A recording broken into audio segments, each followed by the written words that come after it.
Good morning, everyone. It's me, Dr. Plague. Thank you so much for joining me for today's episode of Cozy Morning Horror. As so many of you often tell me, you enjoy these morning stories because they keep you company while you're driving to work, doing housework, maybe just sitting around and relaxing, maybe out for a run, who knows. But I'm glad that you carry me with you where you go. Now then, enough of that. Let's get right into our first story. Today's first story is a bit of a cautionary tale, a bit of a reason why maybe it's best not to go feed the cats. For context, my mom has always been a little crazy. Never drowned me in the bathtub crazy. Just a little off. Like sometimes she was living in a different world than the rest of us. Like when she looked at you, she knew in her heart that you were less real than her. I remember being really little and walking into her room to find her crying over a heap of her clothes on the ground. She had scissors in her hand, and she was cutting out every spot of purple she found. "I can't see it anymore, Cassie," she said through the sobs. "I can't see the colors I'm supposed to see anymore." I went and hid in my room after that. When my dad came home, he found me locked in my room and asked me what was wrong. I explained what had happened with Mom, and he just sighed and went to talk to her. What I couldn't explain was that I hadn't locked the door because I was afraid of her. I had locked it because it felt like an added barrier between myself and the reality that my mother wasn't okay. When they divorced, I don't remember any particular incident that broke the camel's back. It felt more like an inevitable conclusion that we had all accepted for years by the time it finally happened. What I do remember is listening to my dad read off a list of the big crazy moments from their marriage. Some of them were a surprise to me, like him coming home to find her hiding in a closet with a knife. Most of them, though, I remembered all too well. So when the judge looked at me and asked if what my father was saying was true, it was all I could do to nod back at her. Needless to say, my dad got custody of me. Even at 12, I knew that, regardless of his case, there had still been a chance of things not going his way. Afterwards, we went to Sullivan's and ate our weight in ice cream sundaes. I knew that it wasn't easy for him to raise me alone, but I also know that he was doing his best. My father was a 46-year-old middleware technician when he chose to become a single parent. He worked long hours for little pay, but still found time to tutor me in math and come to my track meets. He was patient. He was gentle. He was my hero. But all of that is just a lead-up to my story, right? It turned out that a few months ago, my mom got in contact with my dad. She said that she was getting treatment, that she wanted to make reparations. She gave him the number of her psychiatrist, who my dad promptly called. The man on the other end of the line assured my dad that his ex-wife wasn't the same person from 4 years prior. He said that she had changed, and that she was getting better. He promised that getting closure with my dad and me was vital to her healing. At first, Dad refused. He was convinced that no amount of medication or therapy would change the woman who had haunted him and his daughter all those years. Eventually, though, he met her. He says it was just to get her off his back, to put the final nail in the coffin. Instead, he realized that she really was acting different, more lucid, more stable. They met a few more times, and with each meeting he became more and more convinced that she had gotten better, that this time it would be different. When he walked into the house after seeing her, I couldn't tell what he was feeling. It felt like some kind of exhausted hope, the kind that shouldn't still have a pulse, kind of undead yearning. He needed help. I'd known that for years. He was working himself to the bone trying to take care of both of us. When I'd been born, my dad had signed up to be a part-time team member. Now it was just him and the growing shadows under his eyes. When he gently asked if I wanted to see Mom again, I nodded enthusiastically. Not for her or me, but for him. "It is so good to see you, sweetheart." Those were the first words she said to me when she sat down across from me at McDonald's. "I can't begin to apologize for everything I must have put you through." She looked better. I think after all those years, my memories of the way she acted and the way she made me feel had blended together into a flat nightmare.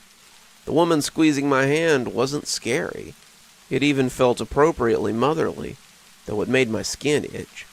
We met occasionally for months.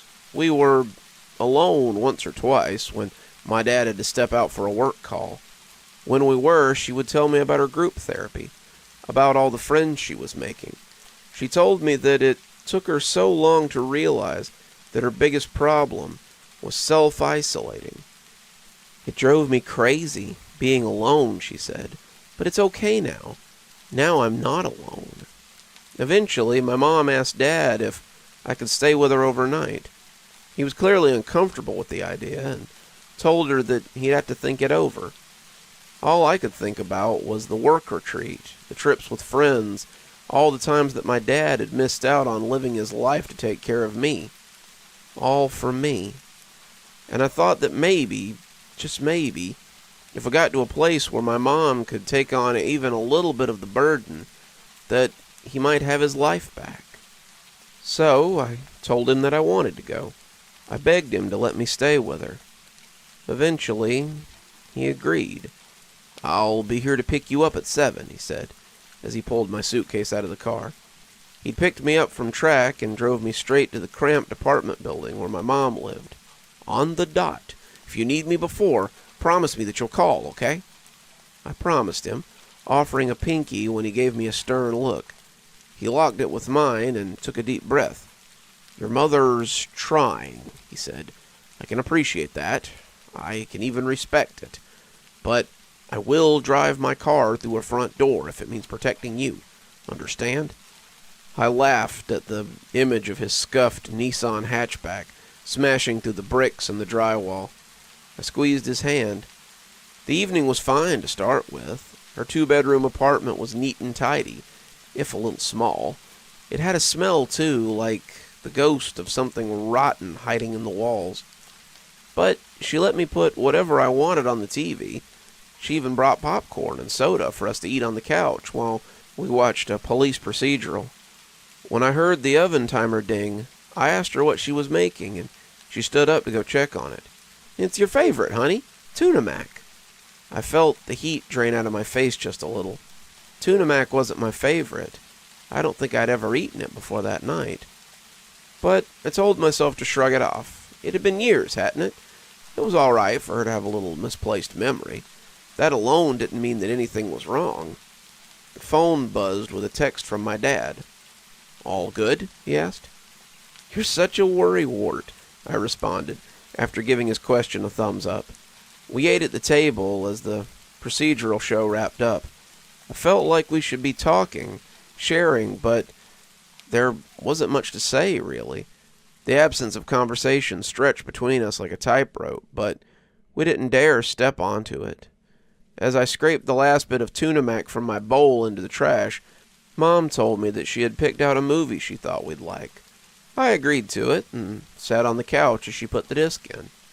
It was a strange movie. Scary, but not in the way that a horror movie is scary. In the way that a nightmare is scary. Like everyone around you knows something that you don't. It followed a woman with amnesia trying to understand what had happened to her. At a certain point, I got a little too weirded out. The strange dream logic of the movie was like a headache I couldn't shake. I pulled out my phone and started to scroll through social media, trying to do so in a way that Mom wouldn't noticed. I shouldn't have worried. She was so enthralled by the movie that she was leaning expectantly forward, her eyes full of excitement and hunger. Just over halfway through, however, She suddenly grabbed my knee with an intensity that made me jump. I looked up at her to find that she was still looking just as intently at the TV. "Watch this. This part's my favorite," she said. I looked up at the screen to find the main character holding each other in bed, the sexual tension escalating rapidly. I felt my cheeks flush. I know how it feels to see a sex scene with your parents in the room, but this one was different. My dad always got a little uncomfortable in a way that made my discomfort feel more normal. He would usually fumble with the remote as he tried to skip through. With him, it was something to laugh about, a running joke between us. My mother's fingers digging into my skin as she commanded me to watch these two women going down on each other felt wrong, though. She shouldn't be touching me, shouldn't be encouraging me to watch. She shouldn't have that wild hunger in her eyes. I knew in my head that my mother had never been violent, had never tried to hurt me. But with her one hand on my knee, I couldn't help imagining the other one holding a knife behind her back. I felt like I was going to throw up, my throat quickly closing. I don't want to watch this," I finally blurted out. I don't think the words were even all the way out of my mouth before the TV flashed to darkness. The remote was already in her hand, like she'd been waiting for me to say something. "Okay, honey, I've got the spare room all made up for you, but before we call it a night, I need to feed my friend's cats. Can you come with me? I wouldn't feel right, leaving you all alone." She held her hand out, beckoningly to me. The hunger was gone from her eyes, leaving just the model calmness she'd had for the last few months. "How long will it take?" I asked. I'm pretty tired." "Oh, just a few minutes. I promise, honey." She looked so sincere that not believing her words would have been like spitting in the face of God. I'd be a bad daughter, a terrible daughter, if I didn't trust her. Of course, I see it now. I see that a person trying to earn back their trust wouldn't act like they had never done anything wrong. A person trying to be better would make allowances for the pain their actions had caused. For her to look at me with the eyes of a mother that had never hurt or scared me should have been the first sign that she was living in a reality different from mine.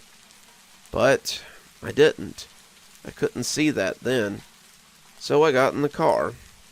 My stomach started churning after 15 minutes on the road. I tapped my foot on the interior carpet, feeling the moments of the car trip slip on and on. "You said this wouldn't take long," I asked eventually. "Oh, silly," she responded. "I meant feeding the cats wouldn't take long. No, my friend lives a little bit out of town, but we're almost there. Don't worry." She turned the radio up after that, a pop station that kept fading in and out of static. I could feel my body trying to take a quicker, faster breath and tried to wrestle my panic away.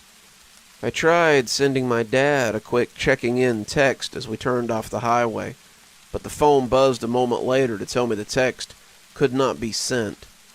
By the time we pulled into the snaking gravel driveway, we'd been driving for about 45 minutes, and the radio was a hornet's nest of static. To call the place a house was generous.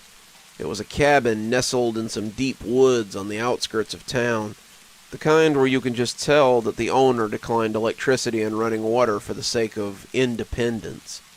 "Oh, sweetie, they're just gonna love you," Mom said as she turned the car off and dropped the keys into the cup holder. Then she got out and closed the door. "The cats?" I asked, the still warm interior of the car. The inside of the cabin was no better than the outside. When I walked in, my mom was already holding a long neck lighter to a lantern, casting a dim and gloomy light around the place. The rug on the hardwood floor was moth-eaten and ragged. The rotten coffee table looked like it was ready to fall any second. The old couch was gray and muted, and I didn't want to find out if that was sun damage or dust. "So, your friend lives here?" I asked slowly. "I gotta go get some food from the shed," she called cheerily back at me, not answering the question as she stepped out the back screen door. I looked around me. No bowls or cat food, no scratching posts, not even any claw damage on the old couch. In that moment, standing in the dim light of the strange place, an unwelcome thought popped into my head. The storybook image of Hansel and Gretel being led into the woods by their father so that he could abandon them. She's not going to leave me here, I told myself. That would be crazy. The memory of her cutting the purple from her clothes was my only rebuttal. I listened closely to the silence of the night, sure that I would hear the sounds of feet on gravel, the sound of the engine turning over. Instead, through the overwhelming silence, I heard a shuffle, the creak of a board, the sound of someone trying to stay still, trying not to be perceived. Did she double back? Is she going to try to scare me? Why would she do that? I jumped when the screen door slammed open, admitting my mother and a 25-pound bag of dry cat food. "Hungry cats," I muttered. "Cats?" she asked. I saw such genuine confusion on her face that it made my eyes well up with tears. "The cats, that's what we're here to feed, right?" I said in a small voice. "Oh, hungry cats," she laughed. "Sorry, I misheard you. Yes, very hungry cats. Hungrier than you think." I helped her move the bag to the porch, where she flashed the screen of her phone around until she found a grimy dog food bowl tucked beneath the rotten benches. "There we are," she said. She haphazardly tore the bag open and spilled the kibble into the dusty bowl. "So, we can go now?" I asked. "No, sweetie," she said, turning to me with confusion. "We have to wait until the cats come to eat. Don't you know anything?" "Oh, okay," I said, my body beginning to shift and tighten in a way I'd consciously forgotten. The knowledge that the person in front of me was not living in the same reality as me shot through me like pain. The awareness that the wrong word would have my mother ripping my throat out with her teeth shook me. "So, what's your friend's name?" I asked. "What do you mean?" Her eyes were no longer on me. They were on the tree line, tracing the shadows between the trunks. "Your friend, the one who owns the house." "Yes, it's his house. He doesn't come by much anymore, but he told me I was free to visit whenever I wanted. I just had to feed the cats when I did." She turned to look at me, but I knew that she wasn't seeing her daughter.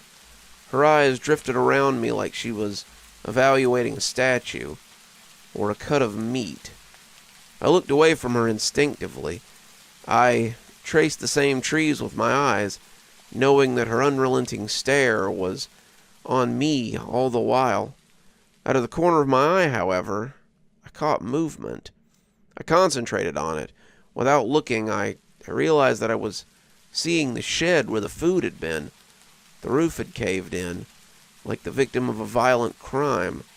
The door was hanging off its hinges. And there, poking out from behind the rotten mass of the shed, was a figure, a gray form against the shadowed backdrop of the woods. It loomed from the darkness like something was curious.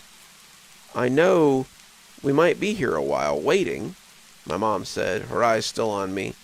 "Why don't you go lay down inside? I don't want you telling your father I kept you up all night." "Yeah," I said, my voice sounding 1,000 miles away. I felt like I was swimming through glass, slow and morbid. "Why don't I go lay down in the car? That way when we leave, you won't have to wake me up." "No," her voice was stern now, harsh. "You'll hurt your back in the car, Casey. Lie down on the couch." "But you're my daughter," she shouted, her voice rising in the night air. "When I tell you to go to sleep, you'll go to sleep, goddammit. Do you understand?" I felt my breath grow ragged, felt the tears falling, but I was no longer in my body. I was made of clay, soft and moldable, easy to smash and put away when you're done with it. My mom's arms were around me in an instant. "It's okay, honey. Mommy's here," she said, like she hadn't been the one to shout at me, even as she led me into the abandoned cabin. "Mommy's gonna make it better.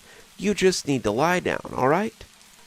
She laid me on the dusty couch and patted my cheek with one hand. Then she walked through the door onto the porch and into the grass. "Here, kitty, kitty, kitty, kitty," she began to coo. "Kitty, kitty, kitty, kitty." I needed to get up. I needed to run. I needed to get to the car, but my limbs felt heavy and weak. Like all it took was having my mother yell at me for my childhood fears to fall over me like chains. I tried to slow my breathing, to regain control of my body. I heard my mother's voice grow fainter and fainter. Was she walking away from the cabin? Was she walking into the woods? That's when I noticed the other sounds. Not the shuffling from before, not the sound of hiding. The sounds of walking, of careful, measured steps. I heard the boards creak in uneven rhythms, like something was slowly dancing, but it was all wrong. I heard the dry rasp of nails on peeling wallpaper. I heard laughter that sounded wet and dry at the same time. Something began moving against the back of the couch, and I stared with half-closed eyes as its shadow fell on the wall. In the outline cast by the dim little lantern, I saw something clamber onto the back of the couch. It perched like a gargoyle, but I could see that it was massive, the size of a man, balanced precariously on the wooden piece of furniture that groaned in protest. The thing above me emitted a low growl, like the rumble of a distant earthquake. I felt a heavy wetness hit my shoulder, and it began to run down my limp arm. I stayed still, not by choice, not because I thought it would keep me alive. In that moment, I knew that I was dead, that I would never see my dad again.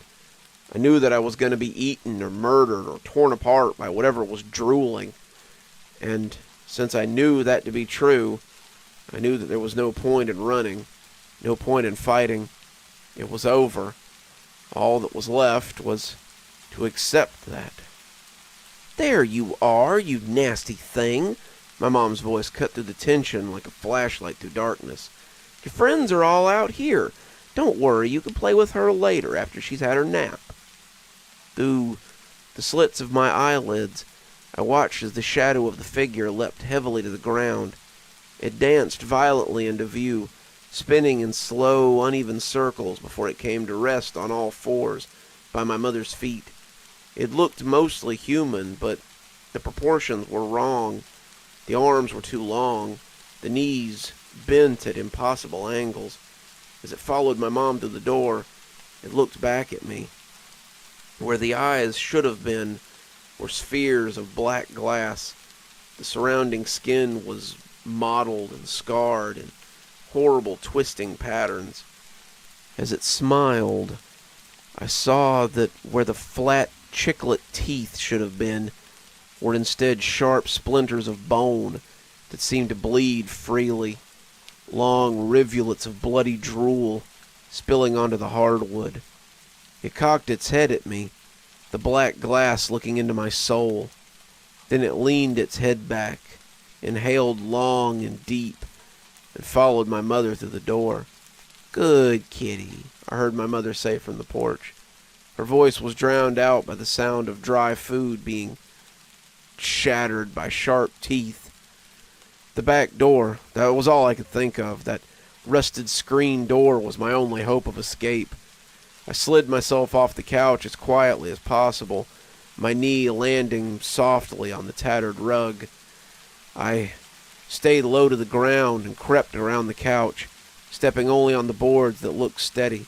"She'll be so excited to meet you, pretty girl," my mom said, still cooing to the thing on the porch. "And I know you'll be happy to see her, too. I promised you more wet food, didn't I?" Once I reached the screen door, I took a deep breath. The door had been loud when my mom had opened it earlier. Looking at the rusty springs holding the door closed, I could only hope that they had been the source. As I put my hands to the spring, a sound from the porch burrowed into my shaking bones. It was somewhere between a howl and a gasp, the sound of air running over broken windpipes, a song I didn't want to hear. It spoke to a deep, ancient part of my brain. It told me to hide. Shaking worse than ever now, I pulled at the spring just enough to pop it off the screw. holding it to the door. Then, my breath still, I pushed the door open and hoped for the best. It didn't make a sound, at least, not over the yowling on the porch. It swung open in silent invitation to the darkness. All that panic, all that fear wouldn't let me be careful anymore. I could see the nose of the car in the carport, could practically taste the dust covering the tires. I couldn't wait. My feet were quiet as I ran through the grass, but the second I stepped onto the gravel of the carport, the porch singing stopped. "Cassie," my mother called. "Honey, where are you?" In moments of true panic, I've never experienced time moving faster or slower, like people always describe. For me, things just start happening all at once. In my mind, there's no delineation between the moment I pulled the door open, the moment I scrambled for the keys, or the moment I snapped the car into reverse. They all happen simultaneously, like photographs, spinning in open air. As I changed gears to drive, however, I remember my mother standing in front of the car. The headlights played across the fabric of her dress. The dust kicked up by the car obscured her and the half-dozen creatures flanking her on either side. And in her eyes, I saw real hurt, a genuine sense of betrayal. "What are you doing?" I saw her mouth. I didn't answer, in flagrant violation of the 3 months I had before I could drive a car without a guardian present. I tore down the driveway and away from this madness. I took every curve inadvisably fast, feeling the inertia of the car trying to buck me every time. I drove so fast that the cloud of dust behind me quickly obscured the house from view. Good riddance. I was almost to the main road when I caught sight of the thing out of the corner of my eye. It was one of the creatures, the one from inside the house, loping easily alongside my reckless driving. Its glass eyes weren't looking ahead of it, however. They were locked on me, and as it stared me down with its smile, I knew one thing beyond a shadow of a doubt. I had only imagined that these things were human, maybe deformed or mutated, but still human. Even driven insane with pain, a human could be reasoned with, empathized with, on some level. But these weren't humans. They had never been humans, not by a long shot. In that smile gleaming with blood, in the contortion of muscles where eyes should have been, I knew that these were something else, some other.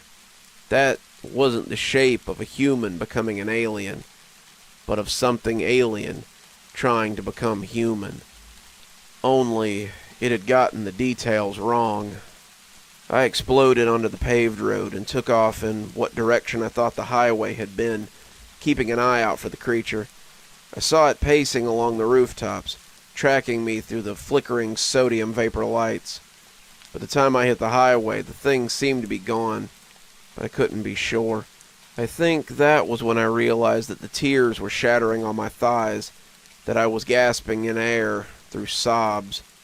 So I drove, not towards home, not towards anywhere in particular. I pushed the speed limit, trying to put as much distance between me and the awful, awful cabin as I could. It wasn't until I felt something buzzing at my feet that I thought about stopping.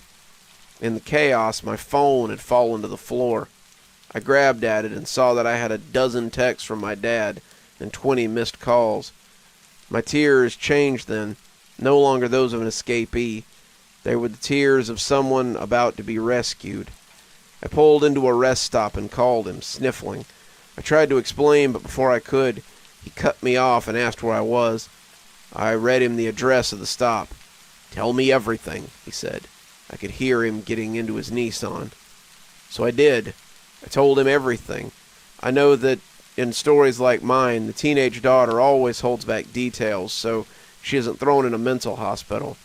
But I didn't even think about that.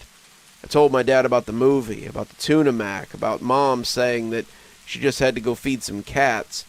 When I told him about seeing the first creature behind the shed, I threw up in the passenger seat. When my dad eventually got to me, I fell into his arms and sobbed and screamed and shook. My father, the middle-aged IT professional with a bad hip, helped me like he had helped me when I was 5. "We're going to call the police," he said, running his hands through my hair. "We're going to tell them the important bits. She took you to a strange place and made you feel afraid, right?" "But how? I don't think we can explain the other parts, honey. But I don't think it makes much of a difference either way." I nodded. That made sense. We were halfway back home when the weight of the night settled over me, waves of tiredness washing me away to unconsciousness. I looked at the clock and smiled when I woke up. It was 7 a.m. "On the dot," I said, starting to drift away. "On the dot, kiddo, just like I said." That was a week ago. After we talked to the police, they sent a patrol car up to the cabin for my mom. When they got there, no one was around. All they found was an empty bag of dog food next to a bowl, with my mother's shoes neatly beside it. According to the county records, the cabin's been abandoned for decades. The last owner had died before the turn of the century, and the land deed was split between his children. The police talked to all of them, but none of them have any connections to my mom. They assured us that they're still looking into it, but I'm not holding my breath. Doesn't matter anyway, because we're leaving. The house is already listed. My dad's been doing online interviews for a new job in a new city. He stayed home from work all week, and he called me out of school. We keep the doors locked and the windows drawn. The revolver he normally keeps in a safe is always nearby. As soon as he can lock down a new job, he says we're booking our flights. We're getting the hell out of this town, from my mom and from those monsters. In the meantime, we're sleeping in the family room. I sleep on a pull-out while Dad sleeps in the love seat. He's watching over me. I can't wait to leave, though, because sometimes, as hard as he tries, my hero falls asleep, and sometimes when he does, and I listen really close to the silence, I can hear that awful, awful singing. And every night, it's getting a little bit closer. I see I haven't scared you off yet. Well, let's see if we can't fix that with our next tale of horror. This one comes straight out of the woods on a little camping trip. This story is no Pinocchio tale, and will maybe make you be on the lookout for the strange and terrifying Clickity-Clackity. I know it sounds silly, but has anyone ever heard this old poem about the Clickity-Clackity? I don't know if it's just something from my small town that they kept alive or what, but I've been trying to do some research about it for the last few weeks. I haven't come up with much, and I'm looking for help. Honestly, at this point, I'm really begging for someone who has some information on this thing to step forward. But this is the poem I'm talking about. In these woods there lives a puppet. It sits and watches all who pass, with eyes of coal and teeth of rust, with skin crackling and full of crust.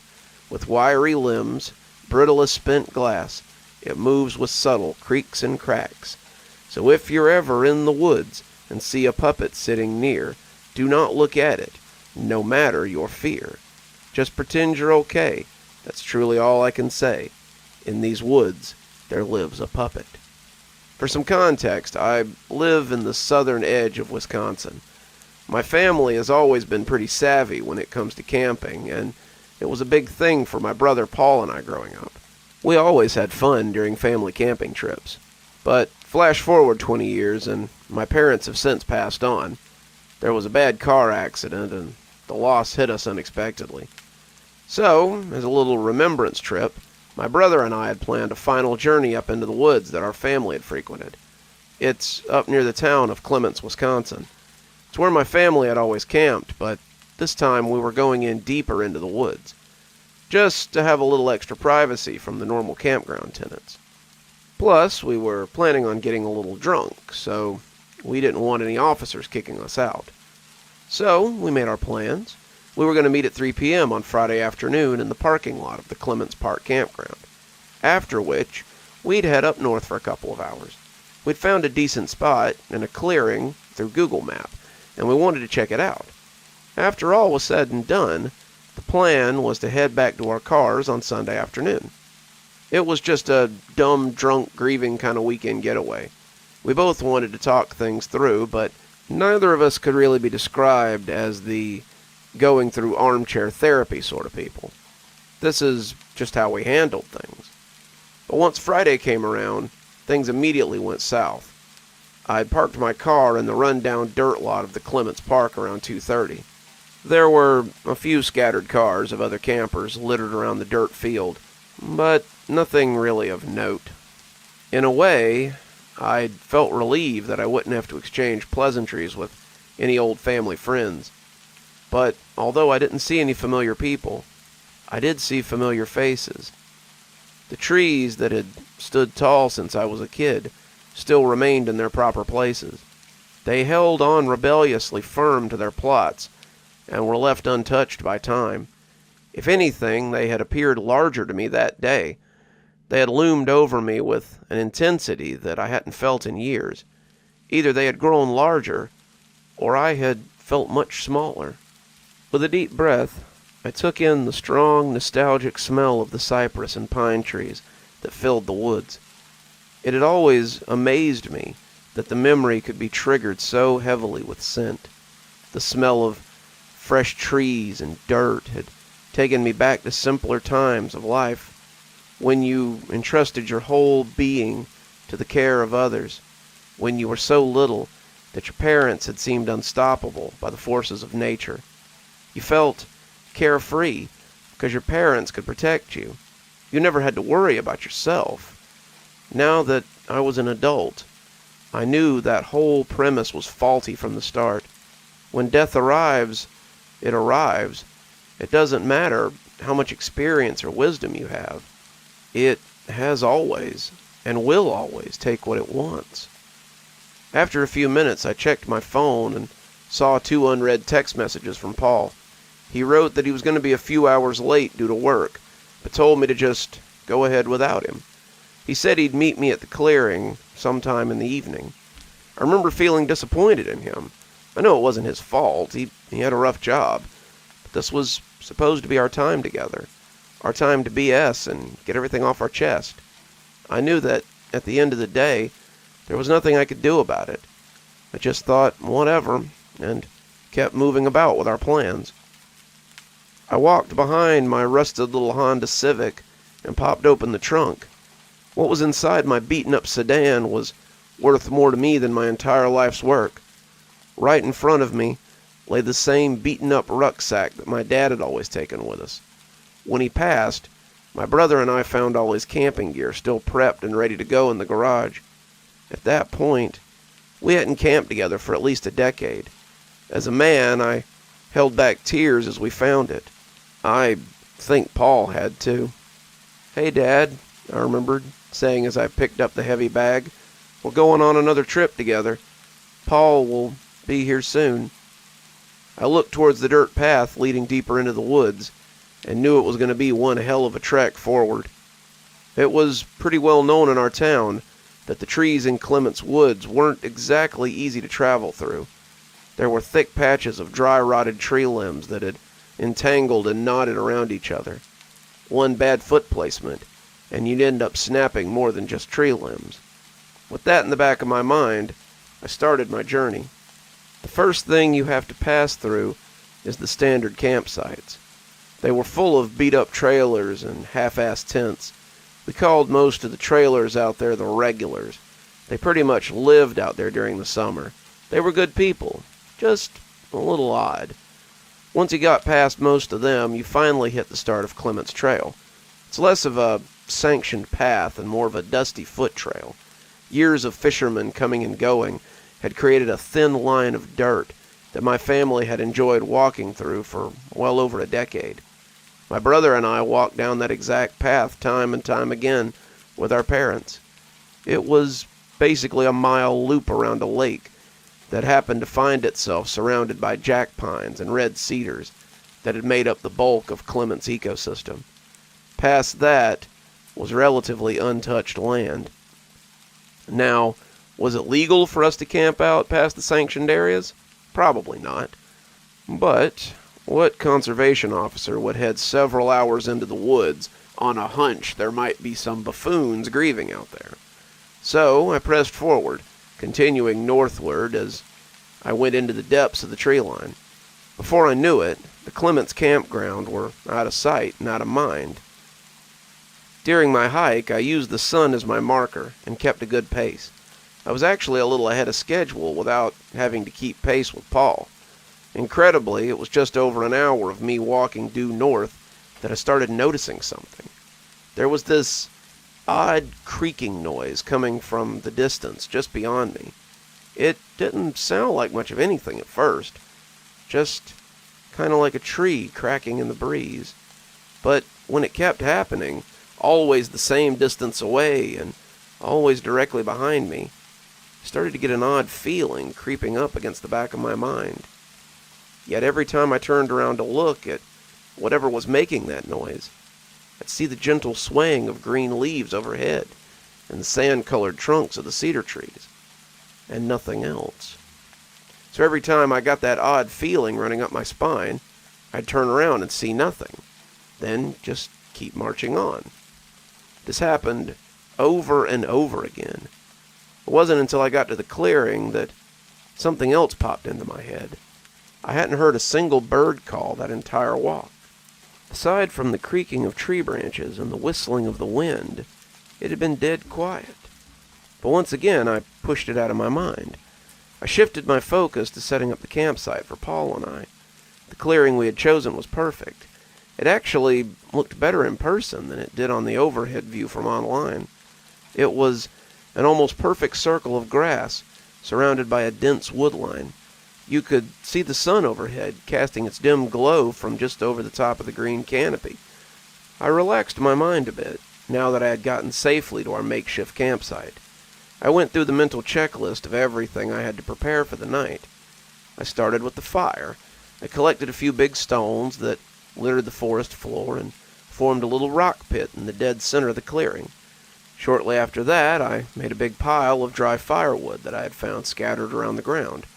I did my best to fill the fire pit with the best wood I could find, and tried to spark the tinder with my dad's fire starter. The fire starter went off without a hitch, and it was just in time for the evening sun to start cresting over the horizon. Even though I felt a little rushed setting up the campsite on my own, there was something relaxing about focusing on a single task. I wished Paul was with me, but part of me needed some silence to sort out my own thoughts. The fire provided enough light for me to set up the three-man tent without issue. Before long, I was sitting by the fire, getting ready to open up the cooler and have a drink. That's when I finally got the text from my brother. "Hey, just FYI, I just got here. I'll be there in about 2 hours." I know a lot of you probably think hiking in the woods in the dark is stupid. You're right, we aren't the brightest tools in the shed, but we had an oversized ego for our capabilities. We'd been hiking and camping on our own for so long that it felt like second nature to us. I just texted him back with my thumbs up and fished out a drink. I sat my back against a broken cedar trunk near the fire and looked at my handiwork.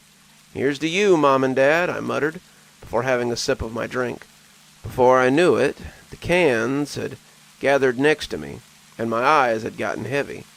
My eyes were half closed when I heard the same clinking noise I'd heard earlier. It was just outside the clearing, in the darkening woodline. My eyes drifted towards the edge of the trees and focused in on something directly across from me. There in the darkness of the sunless forest was a vague shape of something. It was barely noticeable in the shadows. It stood about 4 feet tall, and it was facing me. I slowly leaned myself forward off the tree trunk, my eyes fixated on the small, dark form. I was expecting it to turn and run away from me. It wouldn't have been the first time that I'd been spooked by a deer in the night. I thought to myself that any second now I'd hear the skittering of the deer hooves as they scampered back into the woods. But that's not what happened. As my eyes were focused on the little shape, it started to walk towards me. And by walk, I mean walk. Even with it being cast in shadow, I could tell that it had the frame of a small child. It was deathly thin and gaunt. It moved with a sense of weightlessness to it. The moment that it passed into the camp's clearing, the fire licked its face with light. Even through my drunken eyes, I could see what it was. It was the face of an old wooden marionette. I felt my heart lurch up in my throat. My body had instantly skipped the fight-or-flight response and went straight into freeze. I could no more lift a finger of my hand. All I could do was watch and examine the puppet's features. The wood was old and weathered, cracks and chips layering its pale skin. The eyes themselves were dark and empty, and the mouth was just a gaping hole full of rusted metal false teeth. It had what appeared to be human hair matted over its wooden scalp. It was just staring at me. Time passed, and it just kept staring. I worked up enough courage to slowly slide my hands towards my flashlight. I slowly aimed the bulb towards the thing at the edge of the camp and flipped the switch. Immediately, the puppet shot its hands up in the air and jittered its way towards me. Loud cracking and popping of aged wood filled the campsite. Its feet had glided its way over the forest floor as if it were floating, its knees bounding high up in the air with every mocking step. The clattering sound of wood on wood jangling in the empty void of darkness still haunts me. I dropped my flashlight and fell into the fetal position, completely curling up. My subconscious told me that I was already dead, and my body had totally given up in response. I counted the seconds in my head, waiting for whatever nightmare was about to befall me. But it didn't. I lay on the forest floor in a tight ball for God knows how many minutes. Eventually, I worked up the courage to take a glance at my tormentor. Through my fingers, I peered into my campsite, praying that the thing would be gone. But the puppet was still there. It was now halfway between the fire and me. The wind was blowing against its hardened skin, creaking its body ever so slightly with every gentle gust. Out of its mouth came a light clicking noise, almost like an infestation of woodworms, all calling out. What do I do? I remember repeating in my head, what do I do? Then I remembered the poem from when I was a kid. I remembered what it said. Just pretend you're okay. So I slowly sat up and kept the puppet in my peripheral vision. It turned to face me, but I did my best not to pay attention. You're at camp. Act like you're at camp, I silently recited to myself. I noticed that the fires of the fire pit had begun to dim. I needed to stock the pit again before the light went out completely. I looked over to the large stock of dry wood I'd collected earlier. I thanked God that I'd been smart enough to make a pile before sitting down for the night. The timber couldn't have been more than 10 feet away from me, but when I went to take a step towards the dry wood, my legs nearly gave out from under me. I was shaking bad. I heard the puppet begin to creak its way back up behind me. Maybe it noticed my fear. Maybe it knew I wasn't acting right. My intuition was flaring up in my mind like red-hot coals, that this thing wasn't just something I could run from. I had to play the game. Get the firewood. Don't acknowledge it. Just get the firewood.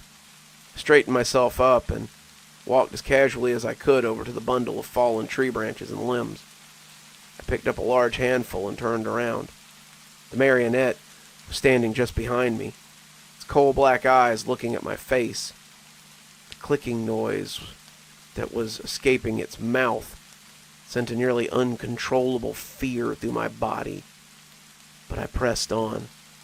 I walked in a straight line towards the fire pit, narrowly missing the wooden body of the doll. I took a knee to be near the warm flames and dropped the wood down next to me. Handful by handful, I placed the branches in the pit.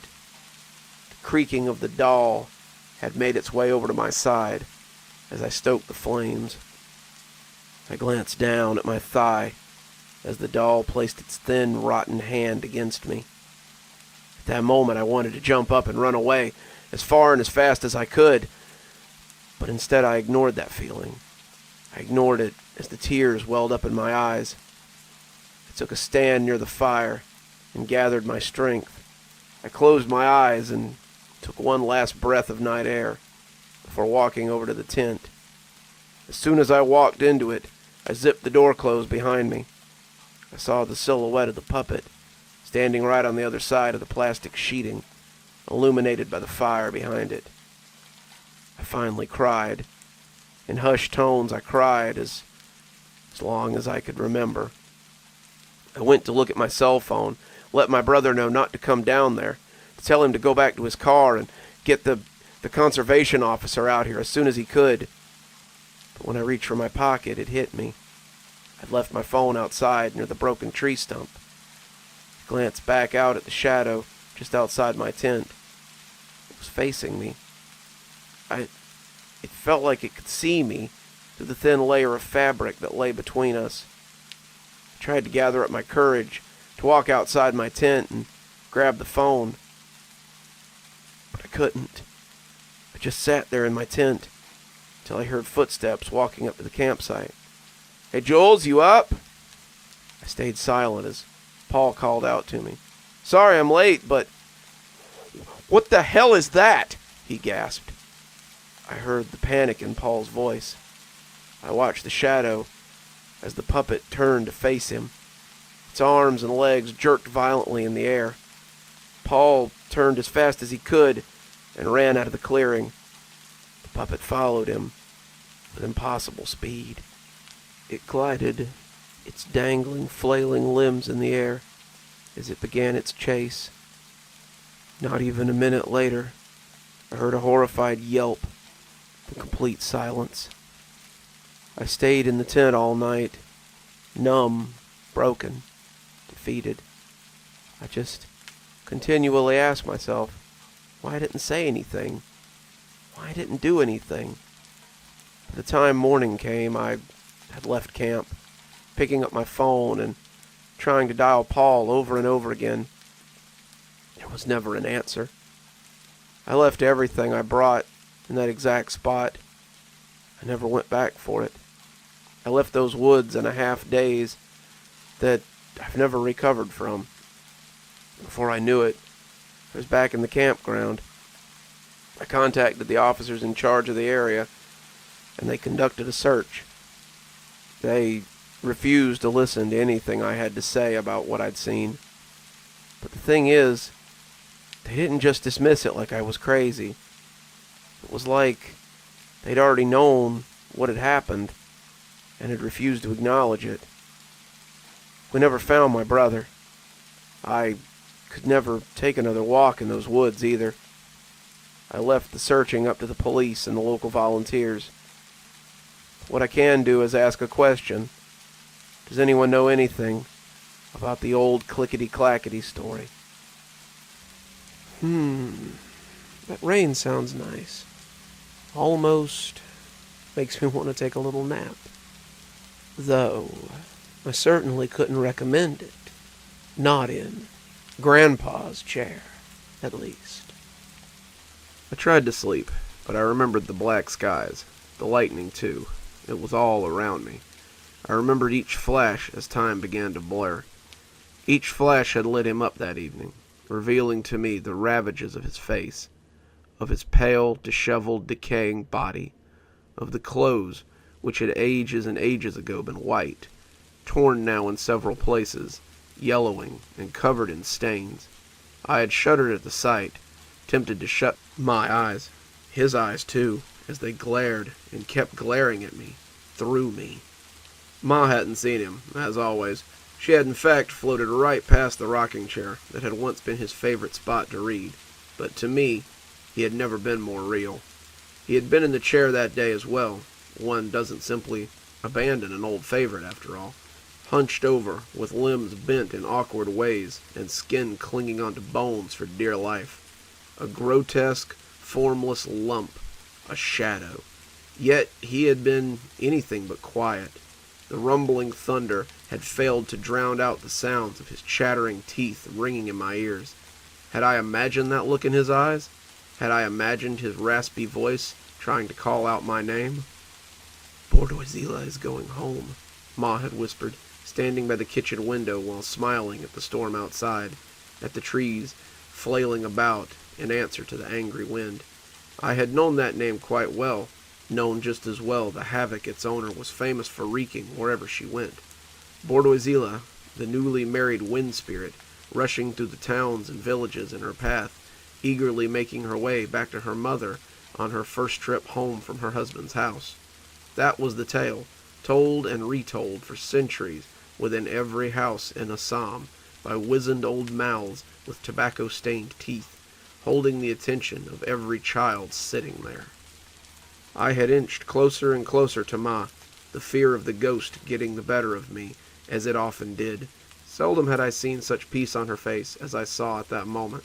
For the longest time, Ma had continued to look out into our backyard in silence.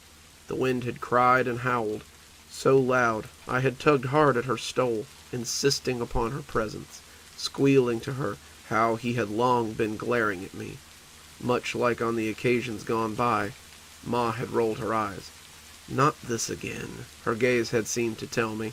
"Can no one in this house let me have a moment to myself?" Barely turning, she had passed me the bowl soon after, half filled with flattened rice and mashed bananas and bread, along with a glass of water. "Give this to your grandfather. Go on," she said, before turning back to the window. I had no choice. Slowly, my trembling hands had taken the bowl up to him. I remember those skies very well. I remember them as a 10-year-old, when he, too, had at last traveled homeward one night. Death had come for my grandfather, almost begrudgingly, one would think, in his sleep, close to a year after that stormy April evening. Strangely enough, I remember them best now, when most other things are hard to remember. All the faces, the names, the numbers, when the grays and whites mingle in my matted hair as I lie in bed, every day dragging on longer than a year. I can feel my form shrinking to nothing. I can feel the wind outside growing stronger. I think we all have a dog we might like to see come back again. Perhaps an old pet, perhaps a new friend. This dog, however, maybe should have stayed lost. It's My Dog Ran Away in 1978. I don't know where to start this. It's hard to really put it into words just how shocking this event has come off to me. I guess the best place to start would be to explain what happened. When I was around 10, I had a loving dog named Jocko. He was a husky, and we would go for walks almost every day. One day, however, his rope snapped. He must have seen a squirrel or another small animal and ran off into the woods to chase it. I remember running home in hysterics and explaining what had happened to Dad. He yelled at me, but eventually he went out to his truck and went to go find him. He was gone for about 5 hours, and when he came back, I could tell from his red face and his angered expression that he hadn't found Jocko. Even though I could tell he wasn't coming home, I attempted to ask him if he found my loving dog. "Dad, did you find Jack?" I was immediately slapped in the face and sent off to my room to bed. I was crying into my pillow all night. Jocko was an amazing dog.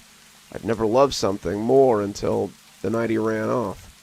I remember his bright red collar with a brass pendant labeled J.O.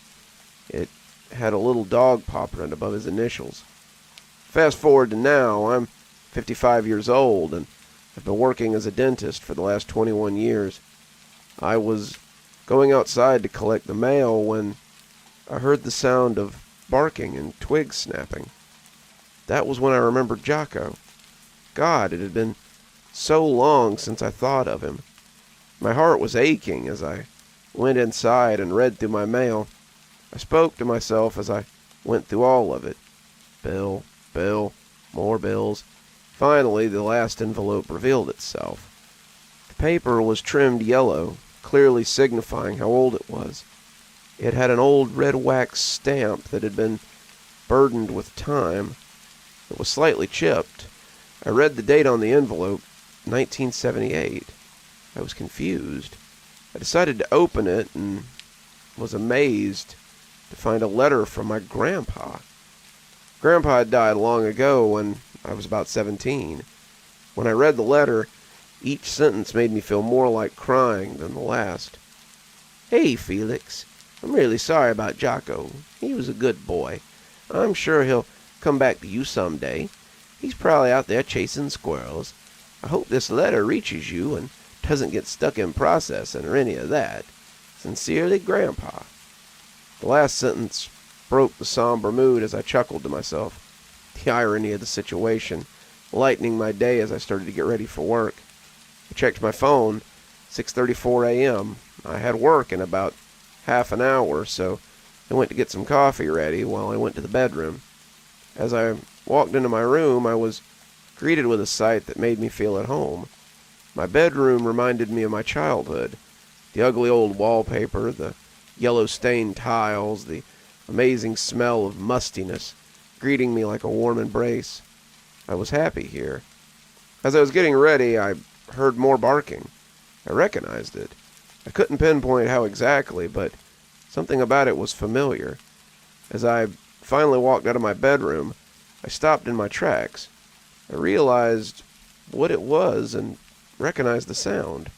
It was Jocko. It was the same high-pitched, mellow bark that I recognized from my childhood. I immediately rushed out my door. I ran to the back of the house. I frantically rounded the corner to see my childhood best friend lying in the dirt. Immediately, two details popped into my head, which made me happy and confused. I had moved around 700 miles away from my childhood home. And two was, when Jocko ran off, he was around 5 years old. Dogs don't live that long, I thought. Maybe this was a different dog that sounded and looked like Jocko. That thought was immediately disproven as I noticed the bright red collar and the brass pendant around his neck. I ran up to him, and he didn't even seem fazed. He started to groan as I looked at the pendant. The initials read J.O. My hands were shaking so violently, it looked like I was having a seizure. I immediately embraced my long-lost best friend, but something felt wrong. He was way too cold, even for the early morning weather. I sort of flinched, but I didn't care. I hugged him so tightly, I felt my body ache. Finally, I got up and let him inside. He moved weirdly, almost like he was drunk. I chalked it up to his extreme old age, but I noticed how the collar seemed pristine. I immediately called into work and explained how I wasn't going to make it because I wasn't feeling good. As I stood there on the phone, I noticed how my dog kept on bumping into things. Again, I thought it was old age. I couldn't believe I'd found Jocko after all these years anyway. The sleepless nights I had endured over his disappearance. I couldn't help but tear up as I hugged him again. That's when I noticed. Jocko's eyes had turned a brown color. I very vividly remembered him having sapphire blue eyes. In fact, it was such a prominent feature that we nicknamed him Bluey at the time. I was shocked. I didn't know how to react. My emotions were a mixture of curiosity, confusion, and fear. I sort of just stared at him as I analyzed his face. Everything about it seemed crooked. It was like he had slowly morphed. I noticed patches of dark fur I hadn't seen before. His snout seemed more jagged, but the biggest detail was his teeth. They seemed way too sharp and narrow for a dog. I hadn't even seen that in wolves. I sort of pondered as I went to get him food and water. Everything raced through my mind at once. Thoughts like, that's not your dog, or how did he get here? I was so confused, I felt almost dazed as I brought the dish of foul-smelling dog food and tap water to Jocko. I sat it down and watched as his previously sloppy demeanor changed into a fast, focused strut.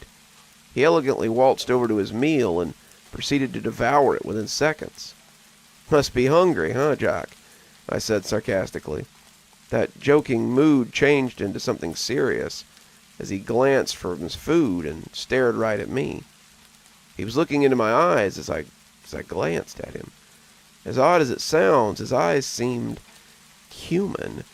I can't properly put it into words. I looked at him, but right as I was about to look away, he groaned at me. Now, I swear to you guys, I heard the word help come from that groan. It was like a whisper traveling into the room. I immediately felt sick as I backed away. I don't understand why I decided to do what I did next, but some people make mistakes in a moment of quick thought. I decided to keep Jocko with me. I thought, all of this is just stress. None of this is serious. You probably just heard something. I really had no clue what was about to happen, though. Because I didn't have work that afternoon, I decided that finishing up my basement would be a great idea. I'd been working on this thing for 5 months, and it was a perfect man cave. Hardwood floors, a massive TV. Felt like a perfect hangout place for someone like me. I even had a vintage Atari sitting there to relive my childhood passions. As I slowly crept down the steps, each creak and groan and crack making me feel nervous. I was still quite shaken up from Jocko's sudden appearance, and I had to think for a good minute about what to do. You obviously can't just take in an enormous husky after years and years of not owning a dog. I started to remember how long it had been since I'd seen him last. 1978? That was simply not possible. It was 2023, and that meant that Jocko would be 50 years old. I started to think, what if this was a completely different dog I just brought in? What if he's completely rabid? I started to worry as I shifted damp cardboard boxes in the basement. Each shift made me flinch as I heard the familiar sound of paws stomping on hardwood. I listened as Jocko slowly walked down the wooden stairs. I turned around to see him. His tongue was hanging out. I saw black viscous liquid on his tongue, and I almost gagged. The room was filled up with a pungent odor. Think of roadkill that's been left to rot in the sun. I started to gag even harder as I watched Jocko take very slow steps towards me. It reminded me of a wolf silently approaching its prey. Then I saw the collar, and all previous thoughts of this being a different dog were wiped away. In awe, I watched as he drove me into a corner. Jocko, calm down, boy. It's me. It's Felix. I watched as he perked his head to the side. His ears twitched. That's a good boy. Every word I spoke felt like a challenge. It was actually hard to think. I was so worried about him going crazy, I didn't even notice the silence. There were no more birds fluttering or calling. No more insects or bees. Hell, not even the wind was swaying. It felt hopeless. I didn't know why I dismissed the smell or the black liquid that was on my once beloved dog's tongue. I was just worried about being bitten. I stretched my hand after a bout of thought and began to slowly stroke him. Even though he was clearly old and he'd been outside for decades, his fur still felt the same. It was incredibly smooth. It felt like silk was caressing my hands. I watched as he began to calm down. I finally walked past him and led him up the stairs. I was contemplating calling a vet. After a few minutes of thinking, I decided that it was for the best. Hell, what if Jocko had rabies and he bit me? I shook the thought off and rang up our local vet. After a few minutes of discussing, we decided on an appointment for tomorrow. I sighed. Even a day with Jocko felt like torture. I was actually surprised. After so many years of missing and begging for my dog to come back, I was now contemplating making him go away. Eventually, it fell dark, and the feeling of tiredness swiftly overtook me. I got ready for bed and decided to check up on Jocko before I went to sleep. As I quietly tiptoed down the stairs, each step making me feel more on edge, that was when I heard a very distinct sound. It was like something wet slapping a hard surface. I could hear the echoes. It was coming from the basement. I felt a sense of dread deep in my stomach as I slowly rummaged to find the door to my basement. I noticed something. The door was wide open. I very slowly began to make my way down the stairs. Every hair on my body started to stand up as I made it to the halfway point. It was cold. I felt my body begin to shake violently as the sound got louder and louder. It was reducing my mind to rubble as I finally made it down.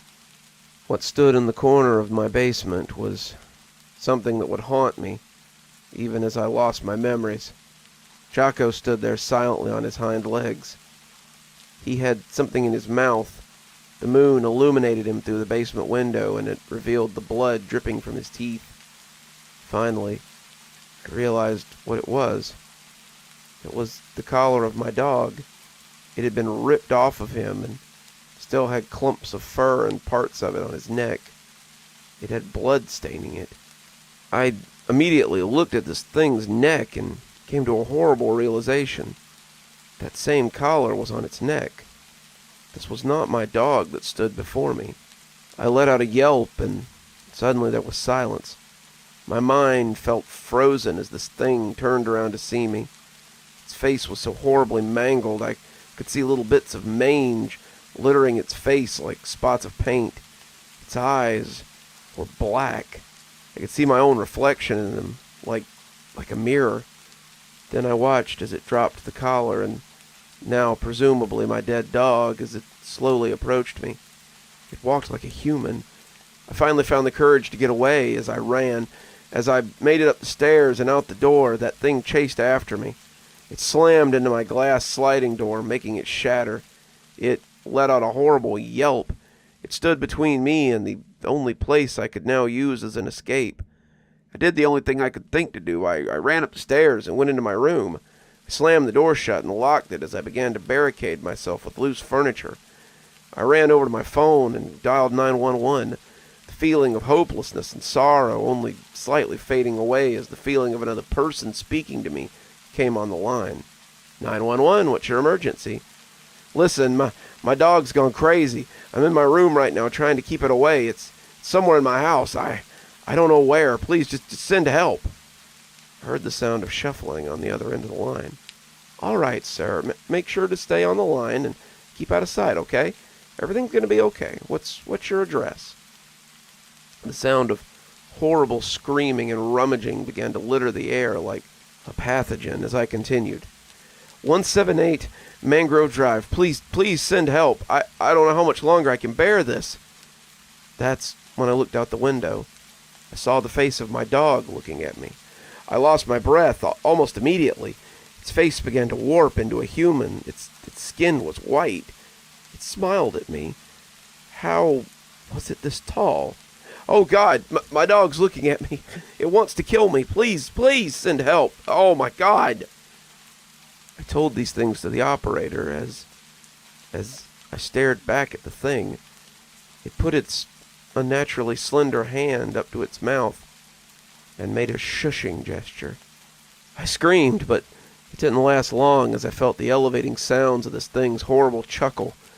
I felt so alone. It kept on looking at me with its horrible grin, its smile so large as it stretched beyond my window. Then it showed me something that has me crying while I write this. I watched in terror as its hands reached down and pulled something off the ground. It began to pull up a gray fur-covered body. It was Jocko. I could see the red collar on its decapitated body. I began to cry maniacally. Why was this happening? Was this all a dream? Sir, we're 2 minutes away. Hang in there. The voice on the line echoed as a feeling of hope began to fill my body. Something that quickly faded as the thing began to put its hand to my window. I watched as it began to feel around before finally pulling it open.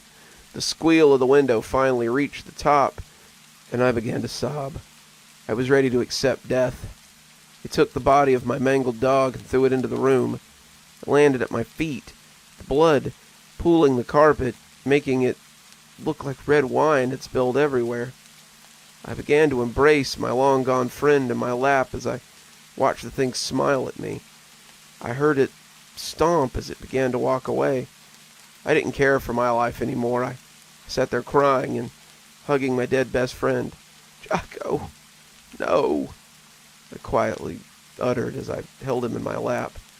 I heard the fading sounds of sirens began to approach as I sat there with my dog. The rest of it's a blur. I woke up in the hospital. I don't know how, but I'd cuts littered all over my body. I thought it was from me hurrying to barricade my door, or the glass from the initial impact of that thing slamming into my sliding door. It's been 2 days now. I'm still in the hospital. I don't know what's happening. My house is being investigated. I might be sent to jail under suspicion of animal abuse and neglect, but I'm not so sure. I love you, Jocko. I wish you'd never ran away. We all have strange habits as children. Maybe we have imaginary friends. Maybe we talk to those who aren't quite there. But it's a certainty that if you've ever seen the Paurkor Man, you'd remember him. The year is 1999. I was only 5 at the time, but I remember seeing it for the first time. A man who was parkouring and keeping up with the car. It would leap great distances and land every single jump. They would also grab swings and poles and run along the telephone wires. I was so invested in this imaginary being that I would name them Paurkor Man. I'm almost certain anyone reading this has done the same in some capacity. But I never really thought too deeply about it, or why this was a phenomenon that we all share. Like the cool S that everyone used to draw, no one knows the origin of that parkour guy. Ever since I've gotten older, my ability to imagine the guy has gotten worse and worse, and eventually it stopped existing altogether. That is until last week. Monday of last week, to be exact. So ever since I was a child, I would get crazy migraines and body pains. I would also complain to my parents, saying how much it hurt, but they always chalked it up to growing pains or ADHD. Strangely enough, the pains and migraines started to become less and less frequent as I got older.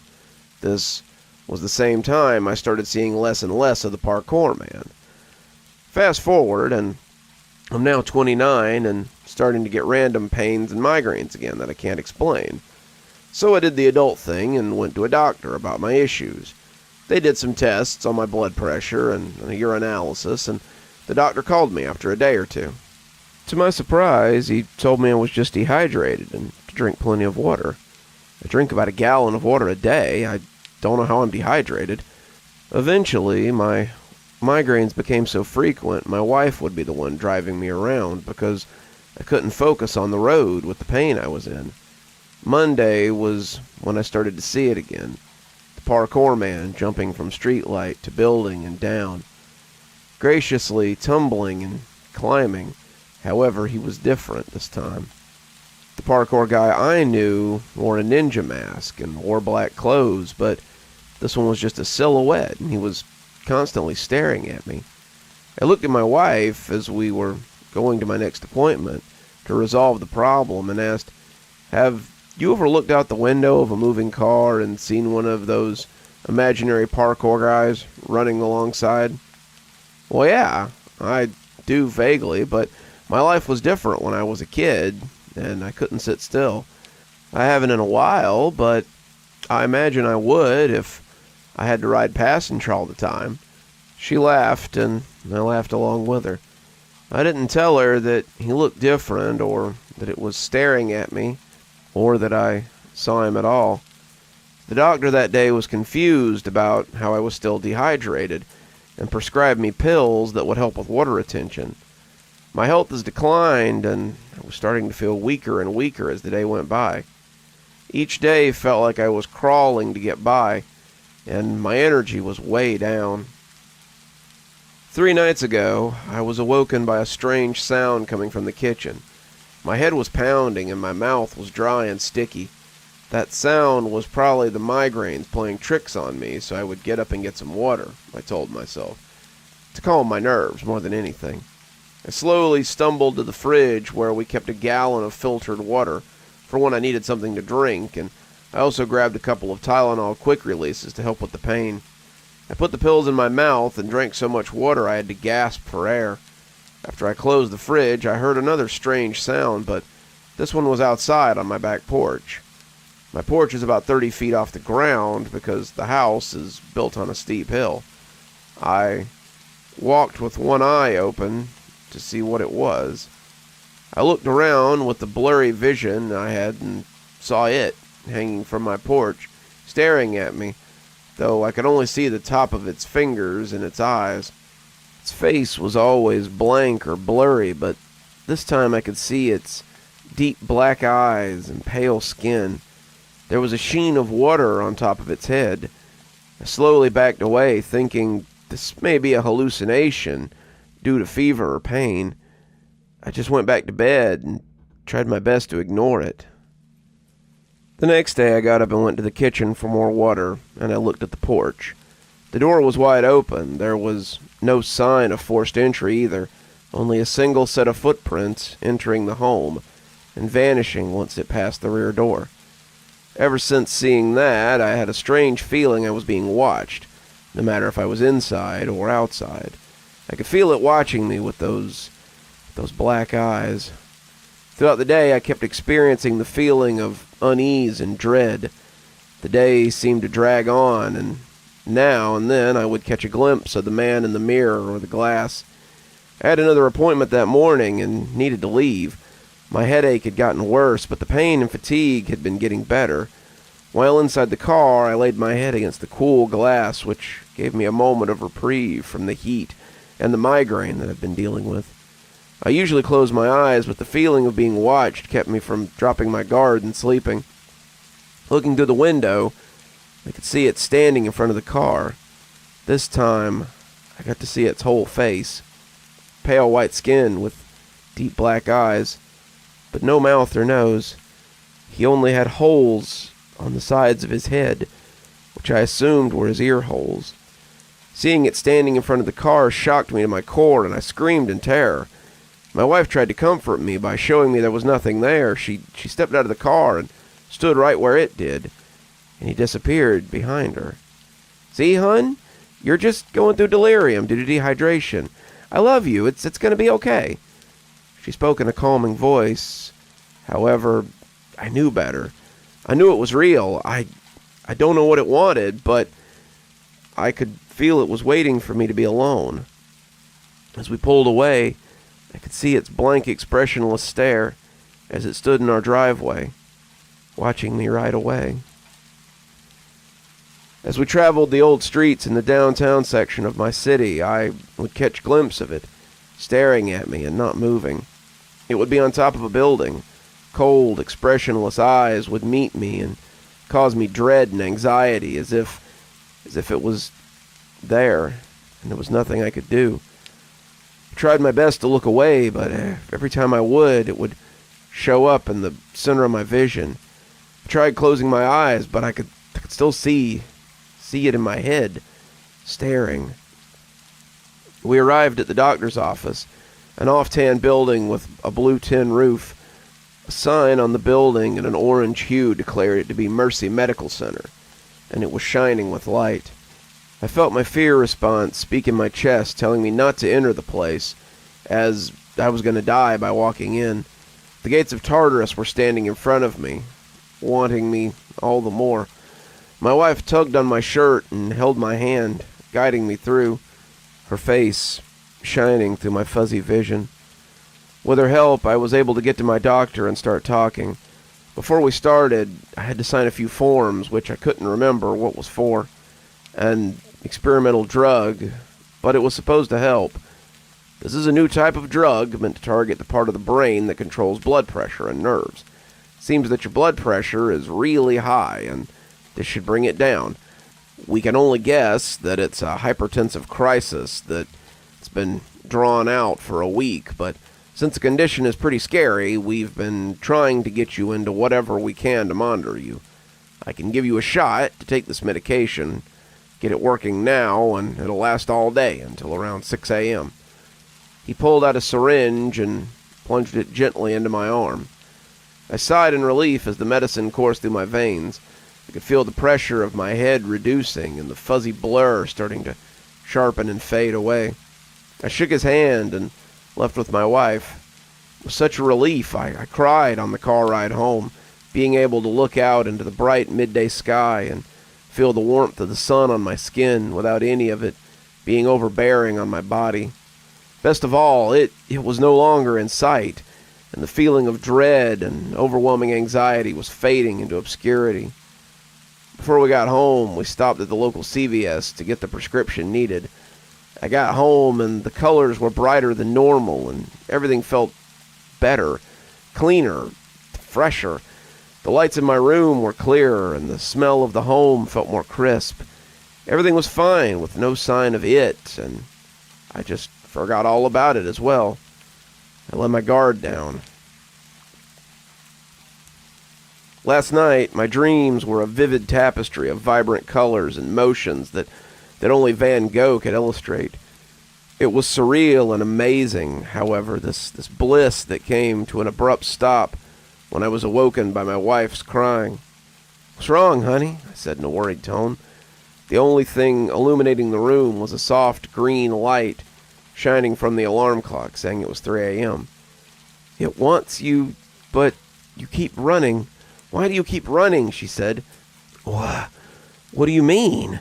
I said, as I reached towards her hand to move them off her face. As her hands pulled down, I stared in abstract horror. Her eyes were missing, and ink ran down her face. "It needs you." My wife, what I thought was my wife, started to contort vocally and physically. Her bones snapped like fresh celery, and her voice became static as she brought her arms over her head to grab the bottom of her jaw and pull it sharply, ripping it off. The bed was flooded by her warm, viscous blood. In my horror, she kept crawling towards me, crying, asking me to stop taking the medicine. I looked towards the nightstand and saw it standing in the background, smiling at me from a mouth made from tattered flesh and gnarled teeth and the same black eyes. Before I could take the medication, it grabbed my wrist and leaned in close. "You have seen so much. You'll run out eventually, and when you do, I'll welcome you into the void." The searing pain left a black mark on my arm, and I reeled away, and as it just stood there, staring at me. I grabbed the pills and took one quickly, hoping the nightmare would end. It was when I woke up from the dream. My wife was there, sleeping soundly, and I reached over to see her face, but it was normal. I got up to go to the bathroom and wash my face for a minute. The cold water woke me up more. The sudden realization made me almost vomit. Knowing what I was seeing was as real as it felt. I looked down at my arm. It's a handprint. It's black on my arm, like a fresh tattoo. I only have 30 days of pills, with my doctors no re-upping on them since they're experimental. Even typing this now, I can see him on my black screen, staring at my every move. What do you do when you meet an impossible situation like this? Oh, bother. Sounds like the rain might be stopping. Sounds like it might also be a perfect time for me to let you get back to life in general. Till next time, Dr. Plague, signing off. Have a wonderful day and an even better evening.